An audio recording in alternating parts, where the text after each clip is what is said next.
হবে এটা পাশে আরেক শাড়ি আছে না তারপর এক শাড়ি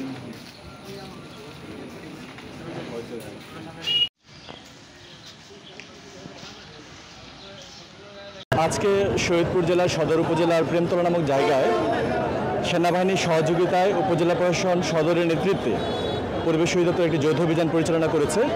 এতে একটি দাঁড়িয়ে থাকা ট্রাক থেকে ৭৬ বস্তা অবৈধ পলিথিন জব্দ করা হয়েছে। এই জব্দকৃত মালামাল পরিবেশ অধিদপ্তরের জিম্মায় রয়েছে। এই ধরনের অভিযান, অবৈধ পলিথিন বিরোধী অভিযান পরিবেশ অধিদপ্তর নিয়মিত করবে। কাউকে গ্রেফতার করা হয়েছে কিনা বা কোথা থেকে মালগুলো নিয়ে আসা হলো এটি জানা যায়নি, কোথা থেকে নিয়ে আসা হয়েছে এটি জানা যায়নি। তবে ট্রাক চালক এবং তার হেল্পারকে আটক করা হয়েছে। কোন জায়গা থেকে এটি প্রেমতলা মোড় থেকে সকাল 7টা থেকে অভিযান শুরু হয়েছে। এছাড়া আমাদের কাছে কিছু তথ্য রয়েছে, আমরা অপেক্ষায় আছি যে সেই তথ্যগুলো যদি সঠিক হয় তাহলে আমরা অভিযান পরিচালনা করব।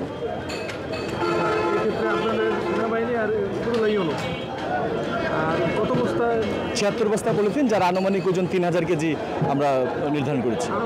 কঠিন বাজার মূল্য 200 টাকা কেজি ধরে যদি আমরা হিসাব করি তাহলে 6 লাখ টাকার অবৈধ পলিথিন জব্দ করা হয়েছে।